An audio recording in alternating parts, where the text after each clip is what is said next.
All right, welcome everybody. It is now 5:30. It's time to begin our regular city council meeting. With it being a regular city council meeting, it's a bit different than boards and commissions or special meetings. With that, the rules of decorum are in effect. Please remain silent in the audience. You will be able to speak during public comments and also during public hearings. That is it, unless a council member calls you up during discussion or action items. All right, please stand for the pledges. And I call the meeting to order. I pledge allegiance to the flag of the United States of America and to the republic for which it stands, one nation, under God, indivisible, with liberty and justice for all. Honor the Texas flag. I pledge allegiance to thee, Texas, one state, under God, one and indivisible. Please be seated.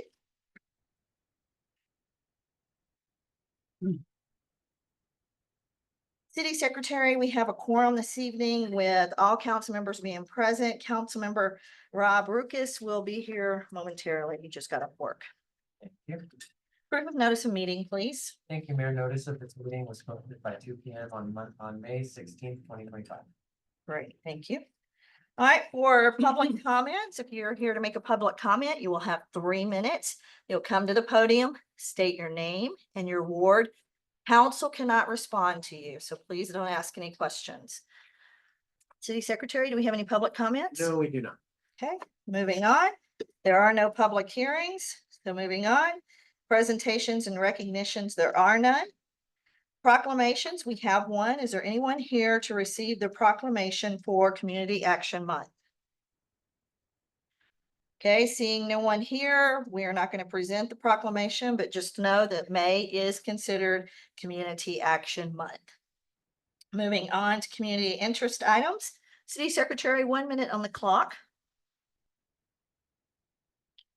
I wanted to mention that Alpine Community Projects, which is one of our most active nonprofits in Alpine, they're the ones that were instrumental in getting childcare passed through Alpine ISD. They are also behind our 4th of July celebrations, and they assist with the community stroll. They had the 13 Ways to Kill Your Community Arthur here to do a presentation, and they also did a housing symposium here recently. Alpine Community Projects has a new home. It's at the Sunshine House. And in lieu of being there, which is a city-owned building, we have owned it for a little while, they are going to maintain it and update it, starting with the yard. And so they have a date coming up in which you can come help volunteer if you are interested in fixing up the yard for the Sunshine House or the old school house. Also, the Cowboys opening day is May 28th. Theater of the Big Ben Cinderella opens July 5th. And yesterday's P&Z meeting, there was a lot of discussions about zoning and rezoning. They spent an hour and 12 minutes discussing this, and I'll talk more about that during the executive discussion. Okay, executive reports. Oh, and also no council members for your board that you are assigned to. You can go to the YouTube channel and look at the video if you can't actually make it in person at a particular time. All right, 1 minute for the city manager, please. I have no updates. Okay. 1 minute for each council member, starting with Council Member Stevens. Mayor, the only thing I would like to have 2 comments about the old schoolhouse. Their open house is on Friday, June 20th at 5:30 p.m. Thank you. Okay, Councilmember Escobedo. I wanted to let the public know that May is also mental health awareness and also fibromyalgia awareness. Right, thank you. Okay, Councilmember Martinez. I just want to invite everybody again that we need 1 person for the Parks and Recreation Committee for Ward 2. So if anybody is interested, please, you can call Gio to the city or you can call me. Please, we need you. Okay, thank you. Councilmember Portillo. No call. Okay, great, thank you. All right, and so we're moving on to changes to posted agenda. Are there any items to be continued or withdrawn? Seeing none, council, are there any items to be removed from the consent agenda for separate discussion? Okay, seeing none. Council, are there any action items to be added to the consent agenda? Okay, seeing none. Counselor, are there any time-sensitive items? Okay, seeing none. We're gonna move on. There are no time-sensitive items. Consent agenda, City Secretary. Thank you, Mayor. Tonight's consent agenda contains 3 items. Item A, approval of the May 6, 2025 regular meeting minutes. Item B, approval of the April 2025 Office of the City Secretary report. Item C, approval of the April 2025 invoice for Bojorquez Law Firm Services. I need a motion. Mayor, I move we approve the consent agenda as presented. I need a second. I'll second it. Let's vote. Councilmember Portillo? Aye. Aye. Aye. City Secretary, all council members voted in favor of the consent agenda approving it. Councilmember Lucas has not made it into the building yet. Thank you. You're welcome. Okay, there were no items removed. There are no reports and presentations. So we're moving on to information or discussion items. Item A belongs to City Manager. Mayor, I know it's out of line and I should have moved it to the top there, but because Robert Lucas is not here and it deals with the boards and commissions and the positions of the ex officios, could we actually move that until he arrives so that he's part of that discussion? Absolutely. Thank you. Okay. So can I? Yeah, and that is something that can be done by simple request, so we don't need a motion to vote. I should have mentioned it earlier. That's I was okay. hoping he'd be here. All right, so let's move on to discussion item B, City Thank Manager. you, Mayor.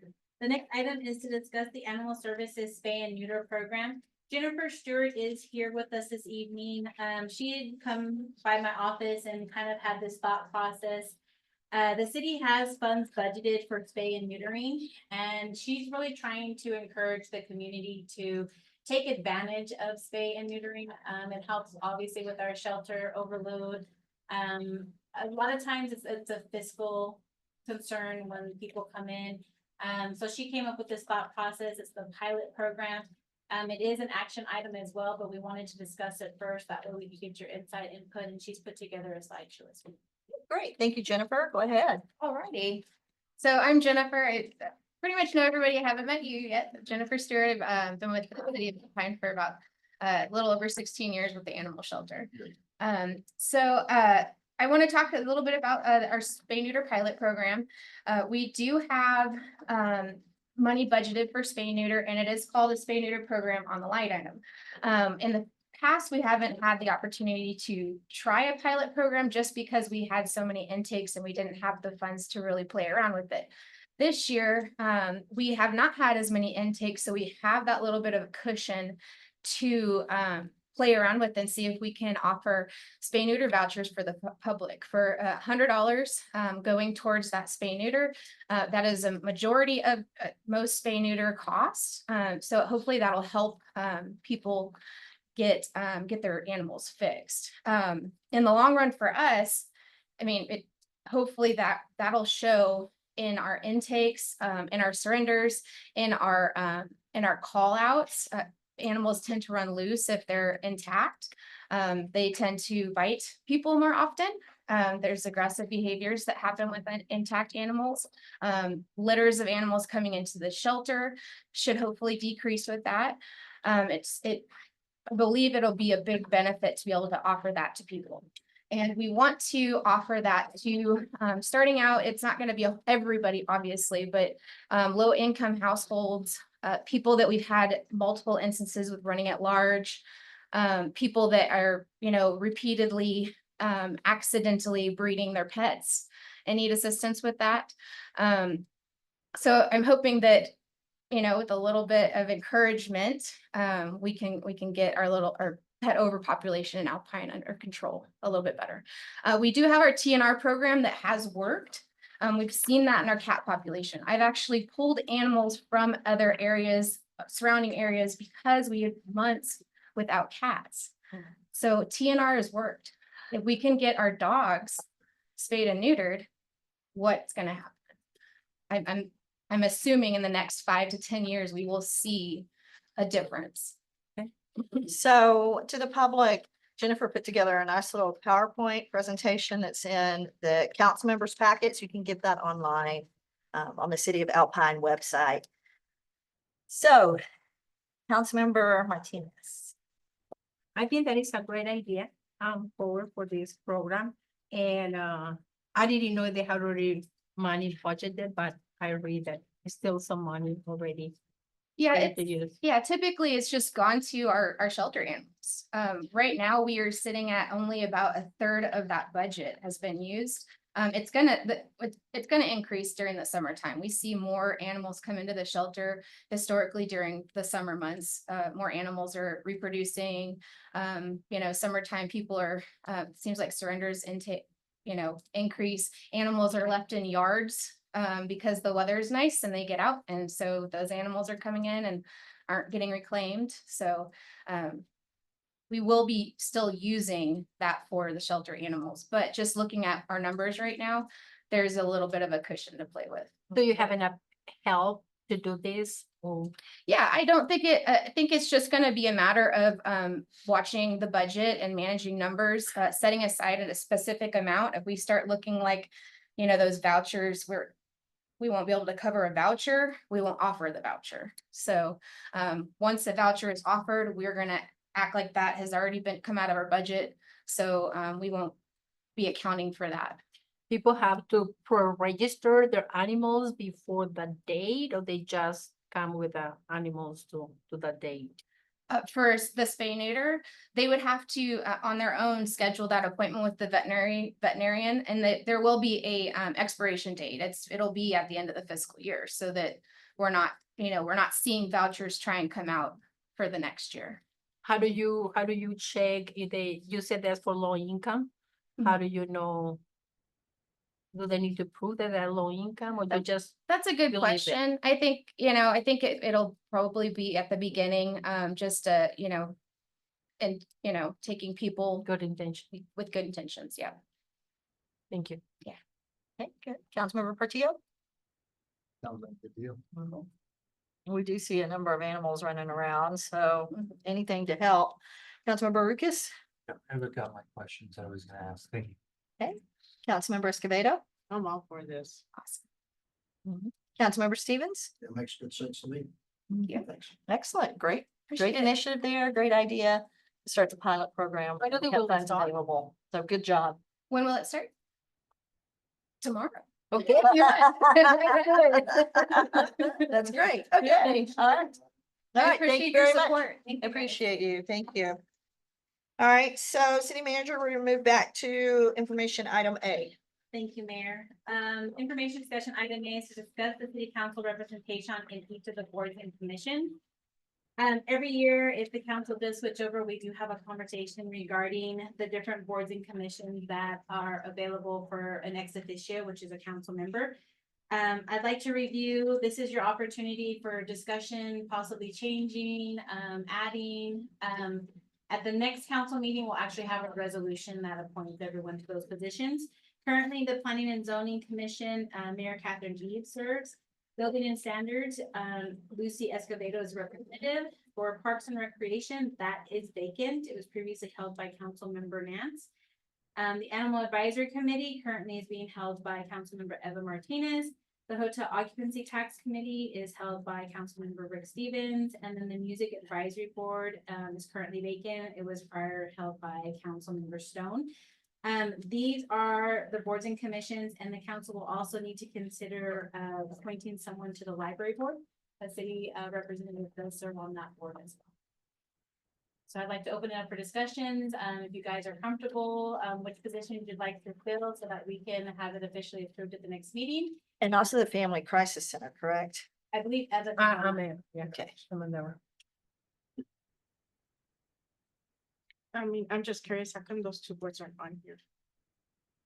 They're, what is it, ad hoc, they're not the same as our boards and commissions this way. Those are boards and commissions that are run by other entities, that the city has been invited to sit on. Okay. All right, so Councilmember Ruckus, do you see any of these missions that would be interesting to you? I'd honestly feel whatever's vacant, not even me. Have a lot of experience with P and Z Mhm. or building centers. But I'll take one of the ones that are empty currently with no problem. Okay. Councilmember Portillo, do you see one that is of particular interest to you? The Parks and Recreation. Parks and Rec. So it's vacant, okay. All right, does anybody have interest in Parks and Rec? Okay. Councilmember Lucas, I think you would be a great benefit to the Planning and Zoning Commission. I would be happy to move to the Music Advisory Okay. if you would Yes, like ma'am. to do that. That'll work. Okay, so we'll put Councilmember Lucas on Planning and Zoning. And then I'll move to Music Advisory. Is that okay, Councilmember Escobedo? That's great. Councilmember Stevens? Councilmember Martinez? Okay, and then the Library Board. Who served on it last? That was Councilmember Strong. Does anybody have particular interest in serving on that one?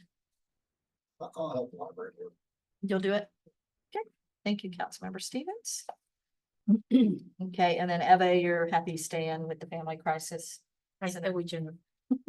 Okay. All right, good. All right, so that takes care of that. Moving on to action item, or not action item, information discussion item C, also city manager. Action item C. Can I have a question? What about the housing authority? Isn't that? That's the mayor. Yeah. Are you interested in? No, it? Okay, I was just wondering if the rest of them. okay. All right, so discussion item C, city manager. Thank you. The discussion item C is discussion regarding ordinance 2025-0601. An ordinance approving the rezone application 2025-0601, amending the official zoning map of the city by rezoning the property located at 702 East Murphy and legally described as lots 1 and 2, block 25, Hancock Addition in the city of Alpine, Brewster County, Texas, rezoning the subject property from a C1 neighborhood commercial district to an M1 industrial district.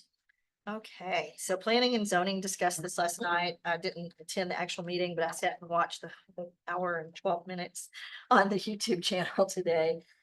They actually had a lot of discussion about this. It's not spot zoning. And they approved it, just to let council know before we begin our discussion. Councilmember Escobedo, Yeah, I have no issues with that. okay? Councilmember Stevens? So I have a couple of questions. One, Geo, just there's a typographic error on the ordinance. Okay. June 3rd and June probably on 17th. Yes. So everybody just Thank you. figure it out. So, yeah, I read through the material. It says not spot zoning. I don't understand why not, because I didn't see any other M1s around it. So that's that's one of the questions I have is, why would it go to an M1 as opposed to a C2, which will allow the automotive work? So those are the two questions that I had. Okay. So it would be spot zoning with the C2 because there is not a C2 around it. There is M1 property, that's the railroad property located across, which makes it contiguous to allow for the M1 zone. Okay, so I guess my concern then is the residential properties that are around there. You're gonna put an M1 right in the middle of residential. That's a tough one, in my view. You know, we have enough discussions over commercials next to residential, putting M1 right next to that. That's, well, I worry about that. So that's the concern that I have. And so I understand spot zoning. Railroad property, oh my goodness. It is a C1, and so it's a neighborhood commercial. It's a little bit, I guess, less intrusive.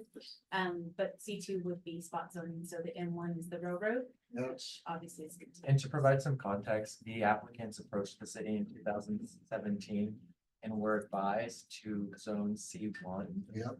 The city approved it. It was bad advice, so they repaid the fee, thinking that they could already operate an automotive shop. And then they're repaid the fee, going through the process to change it to a more appropriate zone. And then if the council recalls, there was also the M1 industrial district update recently, so really kind of redefined what could go in industrial. So that's always something to think about. Thank you. And what was that update? The update put in regulations, and the Planning and Zoning Commission were trying to avoid things like the battery cell facilities that were really dangerous, things of that nature. So I mean, it's been updated, more safer standards, I would say. Councilmember Martinez? I have a question for Jessica.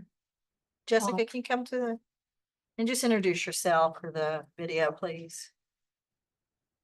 Jessica Isley, building official, City of Alpine. Okay. Um, I kind of agree that it said for C1 to M1, but it said, however, this zoning designation is not suitable for the purpose of automotive use. So if they want to do the automobile repair shop, and they said that it's not suitable, so they can be used anyway as a M1? So I think I understand what you're asking me. The original rezone for C1, they were told that they were going to be able to do the business that they were projecting to put in there. It's been years since that's happened, but we haven't changed what's allowable in C1 over that time frame. So they were recommended the wrong zone to be rezoned to.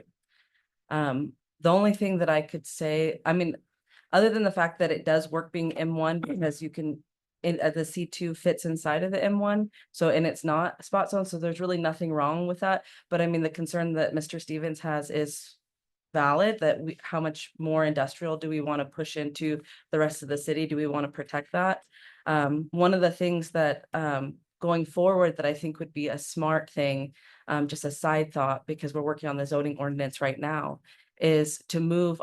One of the things that I'm putting into the next proposal because of this coming up is a lot of the automotive businesses that are existing today are not in C2. They're in C1 and they're grandfathered in.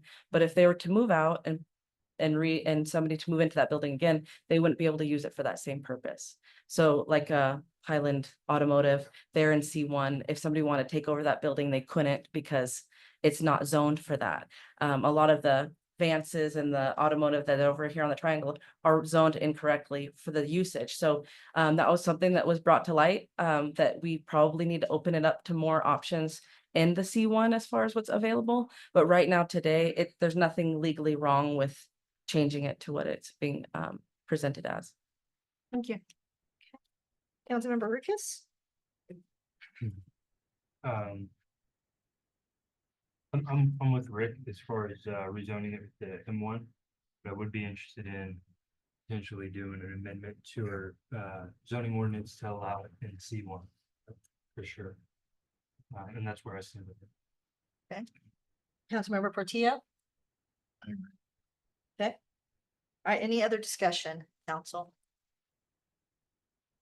Okay, thank you, Jessica. All right, moving on to discussion item D, city manager. Thank you. Discussion item D is discussion regarding ordinance 2025-06-02. An ordinance approving rezone application 2025-0602. Amending the official zoning map of the city by rezoning the property located at 1009 East Gallego Avenue and legally described as all of lots 4, 5, 6, 7, and 8. And east 1/2 of lot 3 and 9 and block 33 Hancock Addition south of the railroad. Save and accept the north 20 various of lots 4 and 5 and north 20 various of east 1/2 of lot 3, block 33 Hancock Addition south of the railroad. As the same appears in the map or plat records on file in the office of the county clerk of Brewster County, Texas, rezoning the subject property from R4 mobile home district to C1 neighborhood commercial district. Okay. So let's open up the discussion. Councilmember Stevens. That was good to me. I'm very familiar with the property. You got the food pantry right next to it. That whole area, you got Skelton's on the other end. That's just gonna work it. Then there's a last residential next to Skelton's. So in my mind, this one makes perfect sense. And this was also approved last night after lengthy discussion and comments by the owner by planning and zoning. All right, Councilmember Escobedo. I have no issues with this, how it is. It just needs to happen. Okay, Councilmember Portillo. Okay, Councilmember Martinez. I'm okay. Okay, all right. So moving on to discussion item E, city manager. Thank you. Discussion regarding ordinance 2025-06-03 and ordinance amending chapter 90 taxation article 5 short-term rentals in the Alpine Code of Ordinances, amending rules and regulations regarding short-term rentals within the city limits, providing the establishment of up to a $500 penalty per occurrence for violations of the ordinance. All right. So this one is the short-term rental ordinance taxation. What has been amended? So this has been up for discussion a couple times. The last time was in January. Actually, I'm sorry, December, with the agreement amongst the council at the time. Regarding the fee structure, initially it was set up for $350 for your first application and $100 renewal every year. That's been modified to reflect $250 for both your initial application and your renewal, so it'd be the same every year. As well as putting it into a fee structure. So instead of it being part of the ordinance, like we've been doing with all of our other fees, they would be approved by resolution and an actual fee schedule. The other item that was taken into consideration, and there's quite a bit of discussion on, a lot of back and forth with this, is regarding the parking requirements.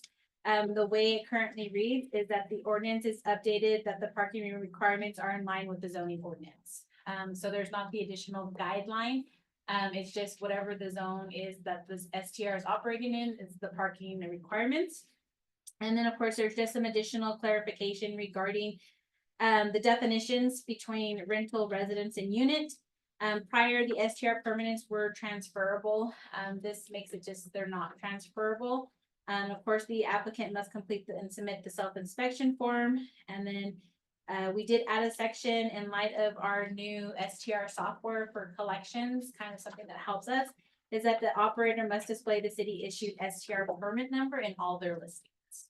So then you know it's a registered STR. Great. In the last council meeting, also you might recall that council was thinking about amending the ordinance to include that if the residence is non-conforming, such as the one on June Street, that would be an automatic denial. So is that something that council thinks we should add into this, just as is up for discussion?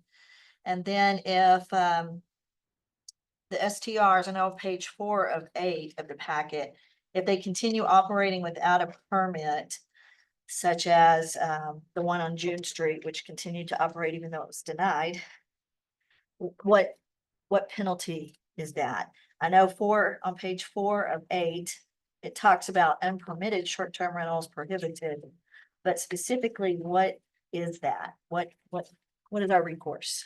So currently, if we are aware, like in your case with June Street, the first thing is we issue a citation for violating the ordinance, and then it would go through the court process. And this already has the established fees as far as the penalty, $500. I believe that is per occurrence. So if they're renting every day, it would be every day. So the next step would be to confirm that they're still operating with the listings available online and then move forward with the court citations. Okay, is that something our new software will help us with? Or is that something that we have to have manpower for? We have not seen that side of the software. I don't believe it does do that for us. They'll help with notifications as far as making sure that you need to remove stuff like that. But this would be something we would need to do. Okay, all right, great. Okay, so open it up for discussion. Councilmember Lucas.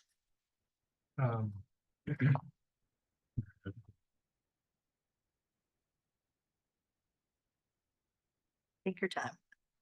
Sorry. It's okay.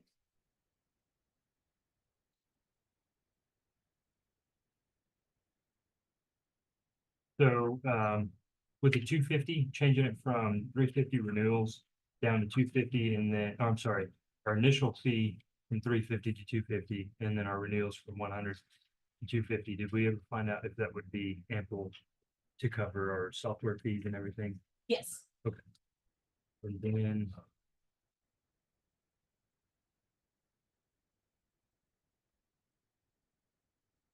And then one thing that I'd be interested in is, I spoke with Gio briefly, but I'd like to maybe see what else the council thinks of.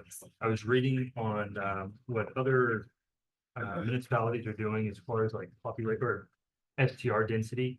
And so some of them like are down to a percentage of a block is allowed to only have so many STRs in it. Or a community is only allowed to have so many. And I know that you've had problems with parking, and I know this could be a potential avenue of going about maybe sort of for handling that kind of situation. And so I don't know if that's something we can look into. I've looked at multiple municipalities that have some sort of restrictions on what it is up to 12.5 is like San Antonio per block is what they're allowing. And then some of them are capping at 25% and whatnot. But I don't know really what are popular or what's our density looking like with STRs. I know I've heard multiple times that we're pretty saturated with STRs, or is it some kind of something that we'd be like, let it regulate itself? I believe there's currently 78, because we just sent out notifications for the wastewater side of things. We sent out 78 notifications for, those are the active STRs. Right. That are now- permitted? Yes. Okay. Do we have an idea of how many we have that are currently unpermitted? Has Deckard given us anything on that? No. No? Okay. You have It would take some time. We can get that information. Awesome. That's all I have. And what are your thoughts about the non-conforming? Oh, such yeah. as- So for the non-conforming, I'm game with that. Because if we're not gonna allow, because essentially, the way I look at an STR, you're turning your property into a business. You're making revenue off of it. And so I kind of see it unfair. That we wouldn't allow a normal resident to modify their home if it's non-conforming and definitely not a business. And so for me, I don't see why we would allow a residential home turn into pretty much a business. Granted, they don't have to get a CO change or anything like a normal business would, from my understanding. Jessica, correct me if I'm wrong. But to give them a conditional use permit for a STR in a non-conforming status, I'm not really for it. So just so that because it is in our zoning ordinance that it has to be conforming. Do you want us to just reference that they have to be conforming based on our ordinances, and we can just add that under building permits required? We can update that to regulations, building permits and regulations. And then just put a reference to the zoning ordinance. I think that would be For sufficient, assuming council's all for it. Yeah. So Councilmember Portillo? Okay, and the conforming, you're, okay. Councilmember Martinez? Yeah, I think that it would be good adding all that information. And on the 250 a year and 250 renewal, I think that is a better offer that we were offering before, like 500.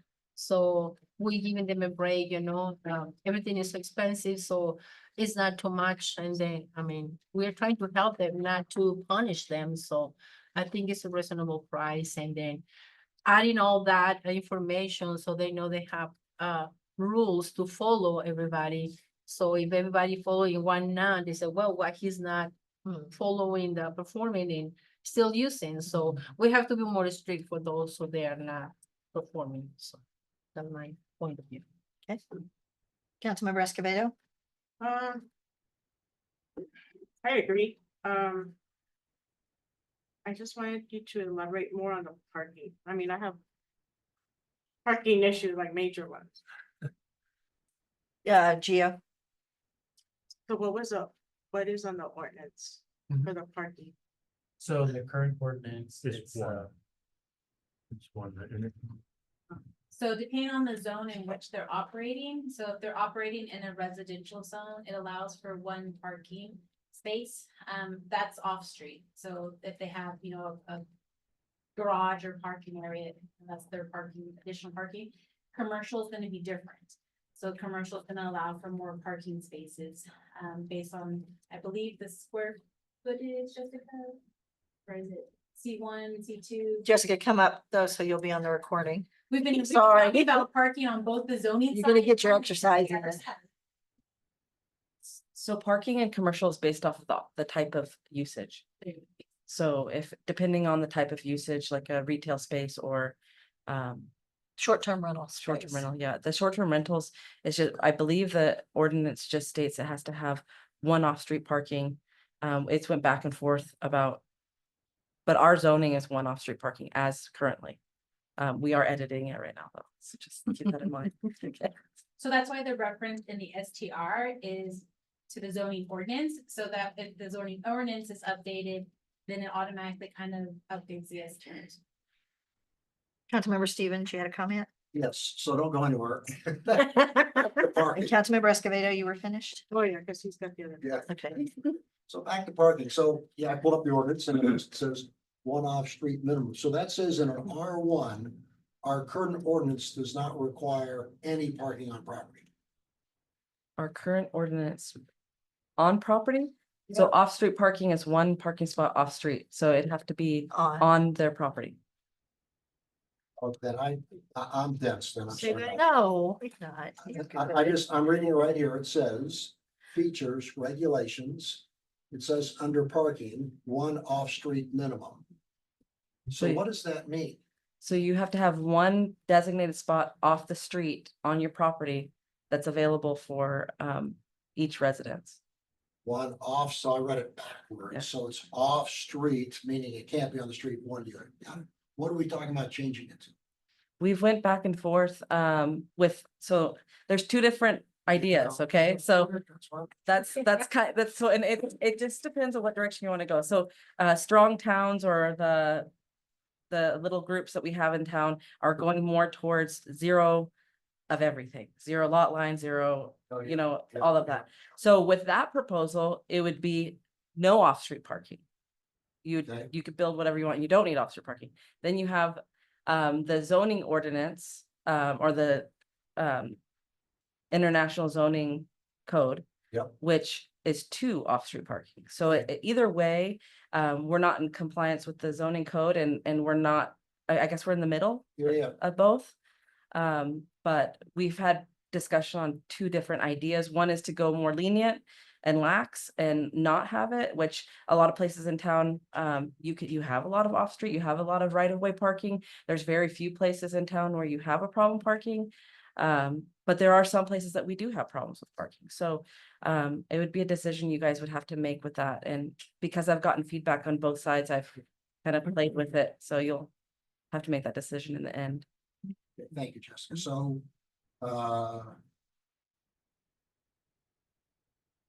unit, help me understand. So if you have an R1 property, you've got to have one off-street on your property, in your parking space. And if someone adds an ADU, is that considered a unit or not? That's considered a primary only the primary structure is the house. So if they have a short-term rental and it's a ADU in the back, Which is additional dwelling. an unit. additional dwelling unit, they would have to have a parking spot for that additional dwelling unit. Oh, they would. Yes, Okay, so basically, because it's that one off-street parking for that. If their house is living in it, very few times is somebody living in a house and there's an ADU in the back that they're renting out. Most of the time, they're renting out the whole house and they have off-street parking. Typically, very rarely do they have, like, I'm living in my house and I have a short-term rental in my backyard. It's typically not like that. There's a couple. where my brain goes is not today. It's 10 years from now, particularly as we start thinking about changing the R4, which we've talked about, which in my view makes perfect sense in terms of mixed use. Let's say someone has, you know, and let's say we go to the smaller lots or the different lot sizes, you could have a unit and an ADU that would require two parking places. Based off the ordinance that we have now, it's one per dwelling unit, or yes, one per dwelling, Okay. but that could change. Well, I understand, we're gonna have that discussion. Yeah. Okay, right now, but okay, Yeah. I'm Yeah. comfortable with it where we're at. Okay. Okay, thank Any other discussion, council? All right, moving on to discussion item E, city manager. You're popular tonight. What's going on? Discussion regarding, sorry, No, it's F. yes, that, I'm discussion sorry. regarding ordinance 2025-0604, an ordinance amending chapter 46, fire prevention and preservation, article 2, fire prevention code, section 46-43. Violations to reflect the fire permit and inspection fees may be set by annual city council resolution, providing the establishment of up to a $500 penalty per occurrence for violations of the ordinance. So this was put on the agenda. One of the things that the departments are working towards is updating the fee schedules. We're slowly moving all the fees out of ordinances into annual resolutions by council. In updating the STR ordinance and in review of the building fee schedule, we noticed that there is a fire code that outlines the cost of all of the associated sprinklers, inspections. So we are asking to update the actual ordinance to remove the table 1A fire permit fees and to add it as an appendix to the building service fees set by annual council resolution. A copy of the building service fees appendix may be obtained at City Hall during normal business hours or by visiting. So trying to update everything at the same time, it's removing these fees, putting them into a fee schedule that council would review and approve annually. Can we put that on the website too? Oh, yes, they're all on the website. Okay. All right. Councilmember Portillo, Y'all touched on everything. Councilmember Martinez, Who does the inspection for the fire prevention? The Jessica or anybody else does the inspection? So currently it does stand under Jessica, and the way we are recommending it updated, it be done by a third party. We would bring, or the individual who's doing the fire inspection or needs it done for their business, like a hotel or, would actually be able to hire. But right now it's just about the corrections here. Yes. Okay. And then you would approve the recommendations or modify them, or if you had additional comments, based on all of these. Okay, thank you. Councilmember Ricketts, So if we're gonna do a third party, have we had any contact with anybody, or is there agencies out there that we can work with? Or are we looking at working with the county and using their fire inspector or? So it would be a combination of all the above. So there are third-party agencies that the city has utilized in the past when we had not had a building official. We utilized that for the school district when they were building the high school. Now that we do have certified county individuals who can come, we can go that route as well. Awesome. I think that would be my preferred route, Yeah. go with the county. And we'd also leave it up really to the individual who needs the inspection. They would just have to make sure to provide us the phone. Okay, Okay, so they're the it would ones be- paying. Yeah, It our would be more- recommendation is to use the third party, and let them. That the owner. Yeah, so we would handle it kind of like a home inspection in a sense, like, here's a list of inspections, you just need to provide us with the proof of inspection. Correct. That'll work too. Councilmember Escobedo, I agree. Yeah. okay, Councilmember Stevens, Yeah, it works for me because I use James for inspection. Yeah. yeah, I do have one other question. Were any of the fees changed, or it's all we did was move it out of? So we're moving it all out into a fee schedule, and we're not going to have any fees. It's going to be third party. No, actually, that, there will be changes in the fee structure. No. Thank you. So it's a simple, do it out. One more? Yeah. okay, go ahead. How would this affect our STR inspections then? Because we do fire inspections for STRs annually, so would we still inspect our STRs and then just have a third party do the fire inspections, or would we no longer be doing the inspections on our annual? So they would still have to have the fire inspections. They would have to provide the documentation. Okay, but we ourselves, so building services would no longer go and inspect STRs with renewal? We didn't quite Because go it's that just a far. fire inspections and Yeah, come back up, you're getting your exercise in. Huge team. So with the short-term rentals, what we were planning on doing is they're more of a certificate of occupancy, and they just need a basic make sure that their fire escape plan's present. It's a basic one. The fee schedule that's being moved from that section of the ordinance is actually something that's going to install a major fire suppression system. So it's the amount of sprinkler heads, your testing, and the person that I think put in the ordinance was David Hale, and I don't even know if he was licensed to do those inspections, but we've had nobody since then that can actually do that, that's licensed, so it doesn't make sense for the city to take that liability. So it's kind of like a welding, a specialized welding inspector that comes and does special inspections. It'd be treated the same way for big builds.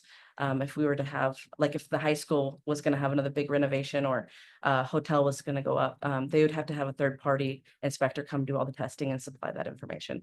And those are the inspections that we're gonna change in that fee schedule. so you would still be doing an Still a STR yeah, renewal short-term inspection then? Mhm. Okay. And the two big fire ones was the high school and what was formerly the old Gringo. They actually had, and those are both third parties because we didn't have. We And did then one. the Holland Hotel with its renovation. They'll have a third party inspection.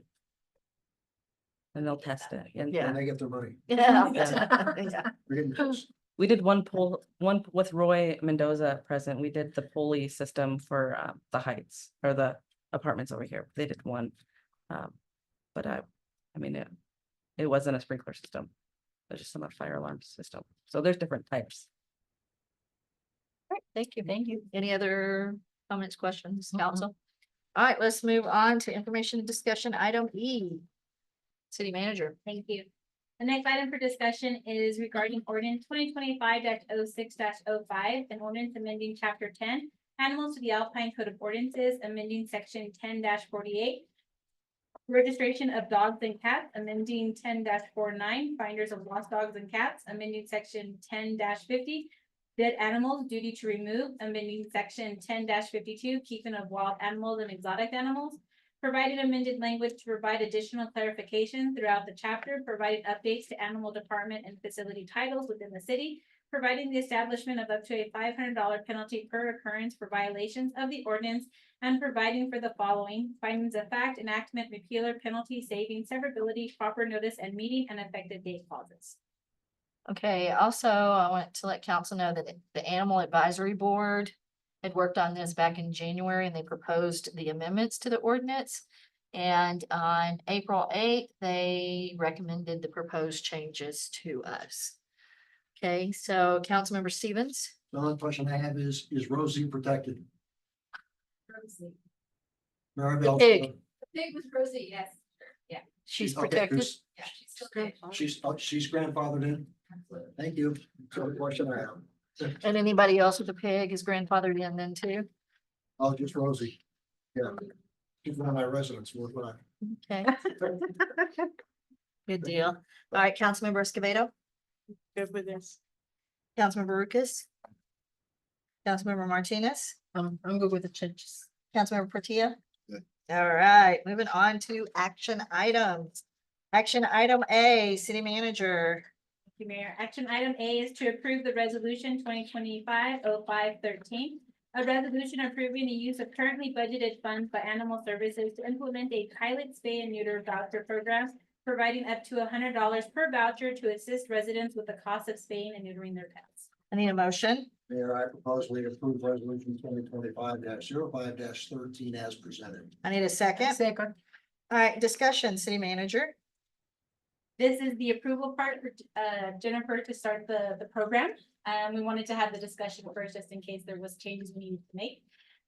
There are copies of the sample voucher in there, and I will visit with Jennifer to make sure we have internal controls in place before she starts.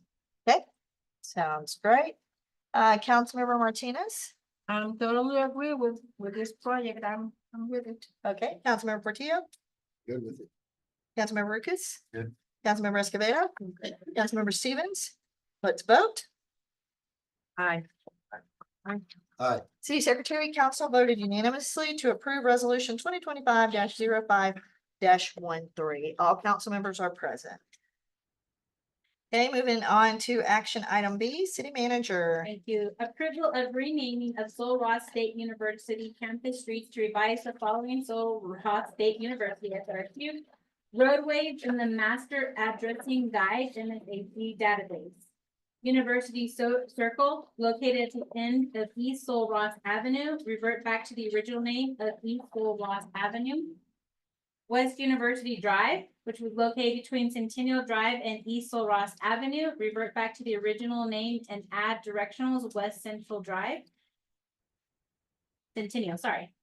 East University Drive, located off Centennial Drive, revert back to the original name, redraw the roadway and add. CYR Fire Lane, located off newly renamed West Centennial Drive.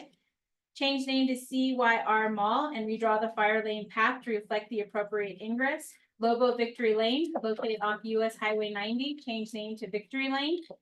Rio Lobo Drive, located at the end of East Avenue B, change name to University Drive. Rio Lobo Circle, located off newly renamed University Drive, redraw to the proper ingress is established.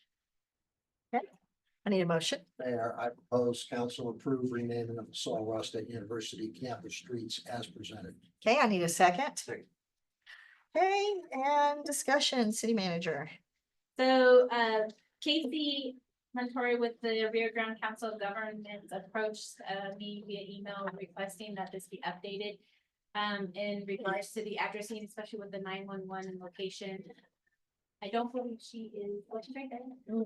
She is here tonight to speak on behalf of the changes, so I can direct her question. Okay, Casey? all right, so Councilmember Escobedo, Any questions? Not yet. I was just wondering why they were being changed. So my name is Casey Meritori. I'm the 911 GIS coordinator with the Rio Grande Council of Governments. I'm here in Alpine, but I also serve Presidio, Jeff Davis, and Culberson counties. Thank you for being Real here quick, this of evening. course, Yeah. of course. So these names have always been the names on Sulross campus, and 3 years ago, they were changed. And they were changed with no approval, or at least the proper type of approval. And so this is reverting back to the original campus names, which there was a lot of breakdown in communication that happened when those changes were made in our data. There's still not a lot of great understanding about what the road names are on campus. So this is just getting down to the foundation of what the road names are. It also is going to enable me to add additional addressing points, such as the desk, right? The trail up to campus or up on the side of the mountain. That's an example. We have also added the RAS. We've already made our changes that are outside of the county. We've added addressing for the meat lab and places like that where there wasn't an address before. So just a little quick rundown there. Anything else? No, I had talked to actually the president of the university today, and he's like, I don't know what's going on. You tell me. I said, well, we'll find out. To clarify, this approval did come from Dr. Teleska. And so that's the office that did approve the changes. Ben's the one who makes all that. Yeah. Yeah, and we've been communicating about this for over 2 years now, actually. It was one of the first things I noticed when I came into the position and realized right away it needed to be fixed. In fact, all of the phone systems, they need to be correctly tied to addressing and dispatchable locations by law. And so there was a major problem, but this will get it under control. This will calm it down. For 911. Oh, yeah, absolutely. And, you know, while it's true that our UPD certainly understands these locations, right? Right. They know where they're going. They know what it's called. If there was a larger incident, and we had to bring in additional agencies. This information is crucial for them to also understand that location. Okay. Yeah. Councilmember Martinez? Yeah, that was my questions. You said that were changed 3 years ago without approval. That's correct. Why did you wait 3 years to ask for that change? I was waiting the university approval. Oh. It did It take took some time. 3 years to approve? Yes, ma'am. You Yes, know ma'am, how it did. governments are. I know. I would have changed it day one. Yeah. Thank you for the information. Of course, of course. Councilmember Portillo? Um. Councilmember Lucas? Councilmember Stevens? So just to help a little bit, Ben Talaska did not take over facilities until just a few months ago. So Ben's the one that's pushes through. He also established a new EOC at Sulross. Oh, Emergency good. Operations Center. So he's got that all lined up. So yeah, that's exactly. Things are running well. Thanks. Any other questions or discussion? Let's vote. Aye. Aye. City Secretary, Council voted unanimously for the changes of renaming the Sulross State University campus streets to what is listed here on the agenda. Good list. Thank you very much. Okay, so this brings us to item number 12, or sorry, I'm skipping ahead. Executive reports first. City Secretary, 6 minutes on the clock. All right, City Mayor report. So new councils come in, look at the boards and commissions, see what seats are available, do your best to fill your seats with constituents from your ward if at all possible. Okay, those boards are very important. Planning and zoning, the meeting last night, it's also the boards are on the YouTube channel. And so we have those available. They had a lot of discussion about rezoning and zoning and situations like that, what spot zoning is, and that's illegal unless it meets certain criteria. And the planning and zoning board is doing their best to follow the letter of the law in regards to spot zoning. So there may be some other residents coming to you to talk about wanting to rezone, and that's the most critical thing, is to see if it's spot zoning. Okay. All right, and so I just wanted to update y'all on what happened with planning and zoning and city manager, 6 minutes. Thank you, Mayor. Oh, wait, so- wait, before you start. Since the items are not listed out specifically in regards to what our city manager is going to discuss, there can be no questions or discussion with her about them, according to TOMA, which is the Texas Open Meetings Act. Okay. All right, go ahead, 6 minutes. So a quick update, I've moved forward with the interim and permanent position for the utility director. SGR is assisting with both. I've reached out to our fellow directors to set up an interview with one of the candidates who is interested in coming to Alpine temporarily. And I am getting a formal proposal for council approval for the permanent position for them to do all of the start to finish. That's the advertising, that's the interviewing, the backgrounds, within our current guidelines that we have in place for that position. Also, just a reminder to everyone, we do have the survey available online, to update your gas and water billing information. We want to make sure we get as much of that taken care of as possible so that we can help with this transition. After one of the meetings, the discussion about the wastewater plant and some of the issues that were brought up about STRs and residents with sewer backups, we did issue a statement to the STRs to post a don't flush flyer. The don't flush flyer was a combination of utilizing other cities and their recommendations on what to list. So that has been sent out. It will also be provided in the billing that goes out at the end of this month for the residents to have as well, to help with our sewer system. And that is what I have. Great, thank you. All right, so moving on to city council member comments. Councilmember Stevens, 1 minute each. Just a quick, 2 quick items. One, the POT committee is meeting Thursday. It's really kind of the annual activity to come back with their recommendations to council relative to the hot funds. So Chris Ruzi's got that orchestrated for his Thursday at 5:30. And the last is just a formal welcome to new council members. Thank you. Great, thank you. Councilmember Escobedo. I just wanted to welcome our new city council members to your first meeting. Yes. Councilmember Ruckus. Yeah, thank you all for being here. It's been a pleasure to work with y'all on that side, and it's gonna be awesome working with y'all on this side. Looking forward to it. Thank you. Thank you. Councilmember Martinez. I have an update on the Family Crisis Center new building.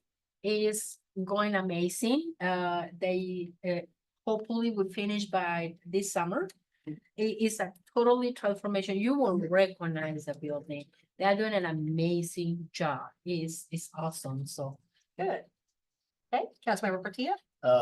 Looking forward to working with all y'all, Okay, good. move this community forward. Yes, yes, and I would like to welcome you too as well. You're a nice addition to the council. yes, you are. All right, and so that now brings us to item number 14, executive session pursuant to chapter 551 of the Texas Government Code. The City Council reserves the right to convene into executive session from time to time as deemed necessary during this meeting for any posted agenda item or to receive advice from an attorney as permitted by law. Tonight, the City Council will recess into executive session pursuant to 551.071 of the Texas Government Code, consultation with attorney in regards to 2 letters of demand and the Custom and Border Patrol Police. May I have a motion to move into executive session? I need a second. Okay, any discussion? Let's vote. Hi. City Secretary Council has voted to move into executive session at 6:29 PM. Thank you to everybody who's here this evening. Can we take the picture of should we? Oh, yeah. You want to get the picture, Kara? Yes. Okay. Move all this stuff. Let's keep that under an hour. Yeah. I think that you won that first prize. Oh. I think I did. It will be left. I want to make my comment when I'm here on behalf of the library, and we appreciate all y'all's support. And I'm Great. sorry I was a couple minutes late. All the time. Don't worry about being late. Very much. for Yeah. all You're of you welcome. friends, and we're so happy to have my buddy. Yeah.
Is the door locked?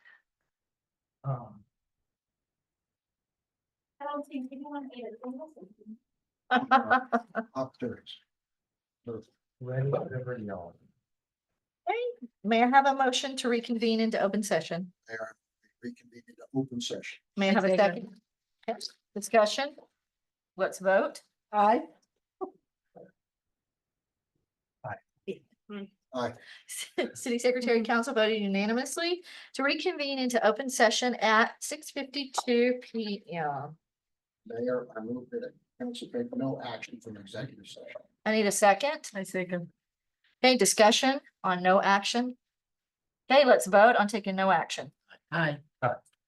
Aye. City Secretary, Council voted unanimously to take no action after executive session. And with that, we adjourn at 6:52 PM. Nobody won. No, Karen.